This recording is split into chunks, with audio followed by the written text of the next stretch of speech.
Hello and welcome, language lovers, educators, lifelong learners, and explorers of the human mind. I'm your host, Mike, and you're tuning to another soul-stirring, brain-tingling, classroom-tested episode of the Languages Pedagogy podcast. Today's episode, number 133, is one that strikes close to the heart of every teacher, tutor, and coach out there. Motivating reluctant learners. We're going to dive deep into that all too familiar struggle. How to inspire the student who doesn't want to be there, the one who stares at the door, stares at the floor, crosses their arm, or logs into Zoom with their camera permanently broken. Whether they're 7, 17, or 47, they're present in our classroom, our language schools, and yes, sometimes even in ourselves. So, how do we light a spark for someone who's sitting in the dark? That's what this episode is all about. So, sit comfortably, get your coffee, your tea, your cha, and let's get started. Woo! Let's go!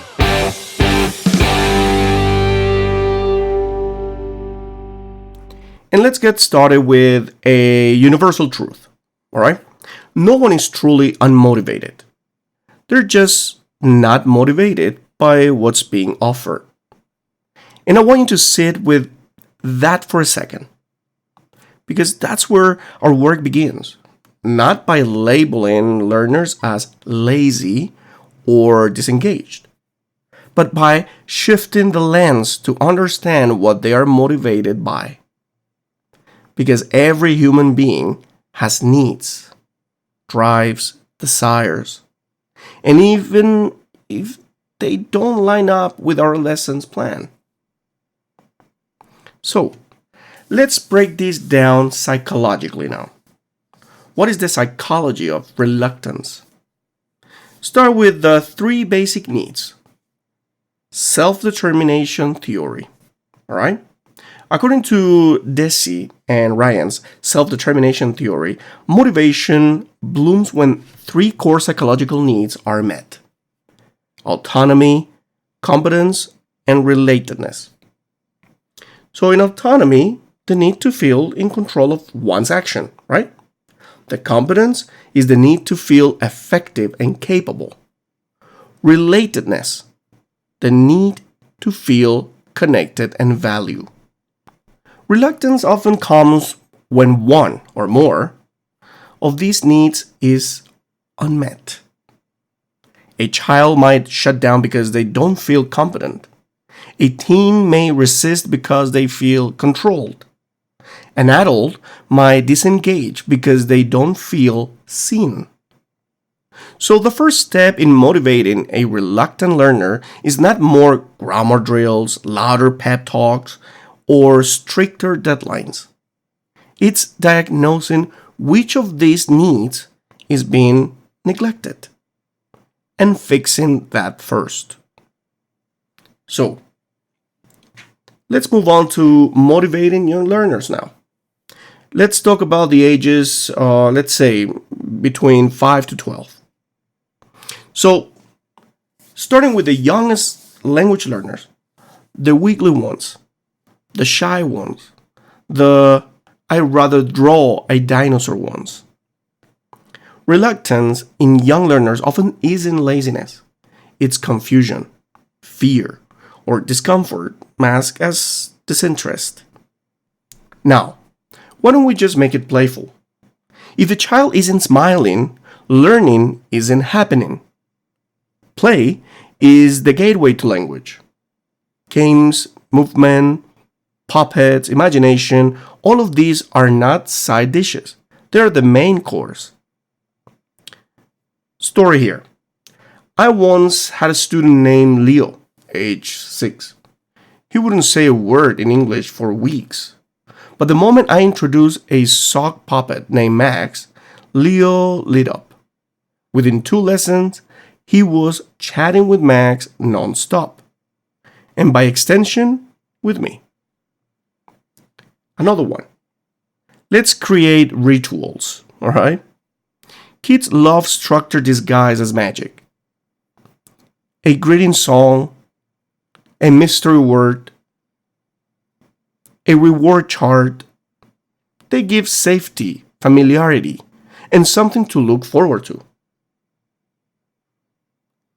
Why not prize effort, not results? A reluctant learner needs to feel safe trying to avoid saying, "You're so smart," and start saying, "I love how hard you tried." Focus on process, prize to build resilience. Another one, let them teach. When a child gets to teach their stuffed animal or a classmate, they light up because suddenly they're in control. That's autonomy at work. Let's move on to motivating teens, ages between 13 and 18. The adolescence, right? The age of eye rolls, silence, and why do I even need English? Teen reluctance is often mistaken for apathy, but it's more often a mix of identity, negotiation, fear of failure, and resistance to authority. Remember something, relevance is everything. Teens will not engage with material they see as irrelevant. So throw out at the bank dialogues and learn into what matters to them. Social media, music, travel, sport, pop culture, or even memes. Try this. Give them a song they like, pull out expressions, metaphors, and idioms. Then challenge them to rewrite the lyrics with their own meaning. Another one, keep in mind, empower, don't lecture. Let them create content. Design a quiz, make a podcast, role play a real world scenario. Reluctant teens don't want to be taught at, they want to be invited in. Another one that you can actually use, peer influence. Nothing motivates a teen like another teen. Group them strategically, celebrate progress publicly. Let them see that others are succeeding and they'll want to be part of that story. Here's a case study.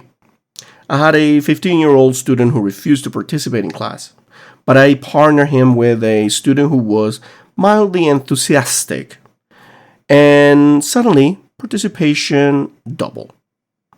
He didn't want to look bad in front of his peer.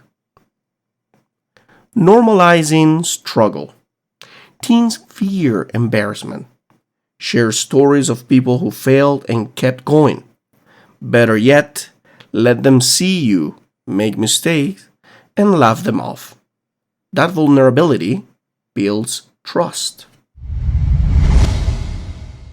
Moving on to motivating adult learners, 18 plus. Let's shift gears here. Adults may be reluctant for different reasons. Past academic trauma, overload and burnout, fear of being too old, low confidence, or imposter syndrome. And often, they carry these quietly behind their professional, parental, or polite facades. One here. Validate their story. Start by asking, why are you here? When they share their goals, fears, or dreams, acknowledge them. Adult learners often need permission to believe they can do this. Here, a quote a student. I'm 42. I work full time and I haven't been in school in 20 years. I feel like a fraud when I try to speak. My reply? That's not fraud. That's bravery in progress. Words are very powerful, right? So let's make it practical. Don't just teach grammar, teach life. Emails, interviews, small talk at a conference, booking a hotel, language for task, not test. Build community as well. Adults are often isolated learners. Create WhatsApp groups. peer feedback sessions, mini book clubs. The reluctant learner becomes an empowered one when they realize, I'm not doing this alone. Another one, micro wins matter. Adults need visible progress. Celebrate small victories, a pronunciation improved, a successful conversation, a new word remembered after a week. One of my students once cried, actually, because she was able to order coffee in English while traveling, and the barista understood her. That was her Super Bowl. Really good story there. Still remember actually her face when she was telling me that. Her expression was unforgettable. Really nice. And these are the stories that motivate teachers also. Universal principles that work for all ages. Now, let's zoom out. What works across the board? Okay, relationship first. No curriculum can substitute for connection. If the learner feels seen, heard, and respected, motivation follows. Choice is power. Let students choose topics, partners, or order of activities. Even limit choice is empowering. Reflect and review. Ask often, what did you enjoy today? What was hard? What would you like more of next time? This builds self-awareness and puts learners in the driver's seat. Now, remove the fear of mistakes. Create a culture of mistakes equal learning. Celebrate risk-taking. Model vulnerability. Make laughter part of the lesson plan all the time. So, what about you, the educator? Let's not forget the elephant in the room. Sometimes we lose motivation too. It's a fact. It happens, especially with the situation where we are standing now. We got different stuff. Also, we got our own bag, So, you prepare a perfect lesson and get silence. You offer a fun activity and get groans. You care deeply and they just shrug. That hurts. And I totally understand that. That's another side. But here's what I want you to know. Your effort is not wasted. Every kind gesture, every patient explanation, because for sure we're going to be doing that, every word of encouragement, it plants seeds. And that's true. You may not see them grow today, but they're there. And sometimes that reluctant learner will email you 5 years later to say, you were the reason I didn't give up. So stay human, stay hopeful, keep showing up, even when it's hard, especially when it's hard.